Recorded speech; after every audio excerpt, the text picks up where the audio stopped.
સેમસંગે ગયા અઠવાડિયે તેના નવા બે સ્માર્ટફોન લોન્ચ કર્યા છે, જેમાં છે સેમસંગ Z Fold 7 અને સેમસંગ Z Flip 7। જી હા દોસ્તો, હવે સામે એક નવા સ્માર્ટફોનની વિગત સામે આવી છે, જેમાં છે સેમસંગ Z ટ્રાયફોડ, એટલે કે 3 પેનલમાં હશે અને 3 પેનલ થઈને કુલ તેની ડિસ્પ્લે 9.96 ઇંચની થઈ શકે છે। જ્યારે તેને ફ્લિપ કરવામાં આવશે ત્યારે તેની ડિસ્પ્લે 6.54 ઇંચની હોઈ શકે છે।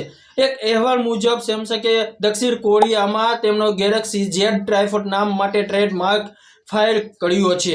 તો અહીં જો કે હજી નામ સુધી ફાઇનલ નામ નથી થયું, પણ ગેલેક્સી Z ફોલ્ડ અથવા ગેલેક્સી મલ્ટીફોલ્ડ જેવું નામ હોઈ શકે છે।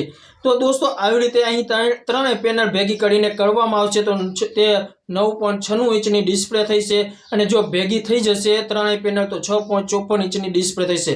આ ડિવાઇસનું મોડેલ નંબર છે SM-F968N હોઈ શકે છે, અને આનો વજન લગભગ 298 ગ્રામ હોઈ શકે છે, જે 2025ના અંત સુધીમાં તેનો જે ગેલેક્સી Z ટ્રાયફોડ છે તે લોન્ચ થવાની શક્યતા છે। તો દોસ્તો, તમને આ જાણકારી કેવી લાગી અમને કમેન્ટ કરીને જરૂર બતાવજો, અને આમનું નામ શું હશે તે પણ કમેન્ટ કરજો।